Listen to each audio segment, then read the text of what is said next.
महल में रहने वाली सारा बचपन से ही भगवान में विश्वास रखती थी। उसकी हर दुआ में भगवान के प्यार और आशीर्वाद की बरसात होती थी। वह उनसे हमेशा प्रार्थना करती थी कि उसके जीवन में अच्छे दोस्त आएं। उसी महल की एक दासी गांव की थी।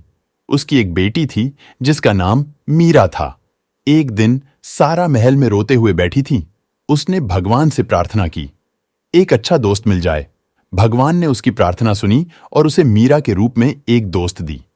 उसका नया दोस्त न केवल उसके जीवन में खुशियां लाया, बल्कि उसने सारा को सहारा दिया। मीरा हर रोज महल आती और सारा के साथ खेलती। सारा बहुत खुश थी, लेकिन एक दिन उसे महल से बाहर जाने की इच्छा हुई। उसने मीरा से कहा, मुझे तुम्हारे गांव जाना है, क्या तुम मुझे लेके चलोगी? हम शाम होने से पहले वापस आ जाएंगे।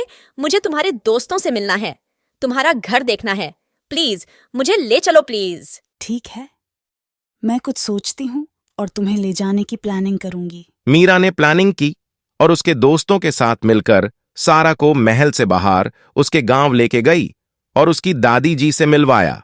सारे दोस्तों के साथ मिलकर खूब खेला, ढेर सारी मस्तियां की और शाम होने से पहले महल लौट आए। अब मीरा और सारा का बचपन चला गया। दोनों बड़ी हो चुकी थी। मीरा जब सारा के साथ महल में थी, गांव में कुछ अजीब घटना हुई। सारा का सिपाही दौड़ता हुआ सारा के पास आया और कहा, राजकुमारी, पास के राजपुर गांव में डाकुओं ने पूरा गांव लूट लिया है। लोगों के घरों को आग लगा दी है और फसलों को भी जला दिया है। तुम डरो नहीं, हम साथ में तुम्हारे गांव चलते हैं और देखते हैं। सारा अपने पिताजी के पास गई और उनसे मदद मांगी और सैनिकों को साथ ले जाने का आग्रह किया।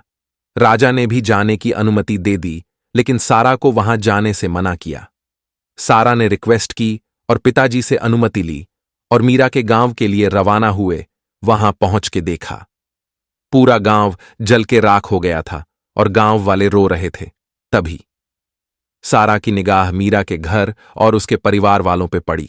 तभी सारा ने सिपाहियों को आदेश दिया, सैनिकों, मीरा और उसके परिवार को महल लेकर जाओ। जी राजकुमारी, जो आपका आदेश। तभी गांव वालों ने राजकुमारी को बड़े ध्यान से देखा और कहने लगे, ये एक अरे, राजकुमारी ये है, तो हमारी सारा है। हमारे राजा की बेटी। हाँ, ये तो सारा बेटी है। तभी एक सैनिक ने कहा, रुको, तुम राजकुमारी के पास नहीं आ सकते। सैनिकों, आने दो उन्हें। लोग दौड़ते हुए सारा के पास आते हैं और कहते हैं, सारा बेटी, क्या तुम राजकुमारी हो और अब तक हमें क्यों नहीं बताया?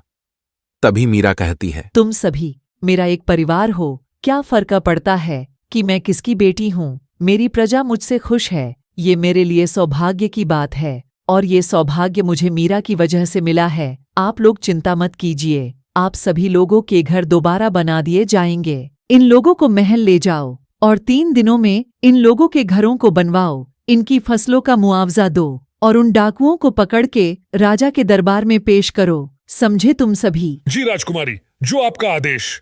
सुनो गांव वालों, राजकुमारी के आदेश अनुसार सभी गांव वालों को महल ले जाया जा रहा है। आप सभी लोग सैनिकों के साथ महल की तरफ रवाना हो जाओ। और सारा अपनी सहेली मीरा, उसके परिवार और सभी गांव वालों के साथ महल की ओर लौट जाते हैं और कुछ दिनों में सभी लोगों का घर बन जाता है। गांव वाले फिर से अपने घरों में गुजर बसर करते हैं। इस वाकये के बाद राजा सारा से खुश होकर अपनी राजगद्दी सारा को सौंप देता है और मीरा को उसका असिस्टेंट बना देता है। राजा को लगता है कि उसकी बेटी अब उसका सिंहासन संभाल सकती है। मीरा और सारा अब दरबार में व्यस्त होने के कारण खेलना, कूदना, गांव जाना, दोस्तों के साथ मेले में जाना सब भूल गए और लोगों की मदद करने और इंसाफ देने में व्यस्त हो गए। जिस दिन उन्हें मन करता वो भेष बदलकर महल से निकल जाया करते थे, लेकिन साथ में वो अपनी जिम्मेदारी भी निभाते थे। एक दिन सारा चर्च में थी और गॉड से प्रार्थना कर रही थी। उसे याद आया कि उसने गॉड से ही सारा को मंगा था। वो मुस्कुराई और गॉड को कहा, थैंक यू गॉड जी, मुझे इतनी अच्छी दोस्त देने के लिए। मीरा और सारा की कहानी से हमें दोस्ती की महत्ता और विश्वास की शक्ति का संदेश मिलता है। यह दिखाता है कि कभी-कभी हमारी सच्ची मित्रता हमें नए समयों में नई दिशाओं में ले जाती है।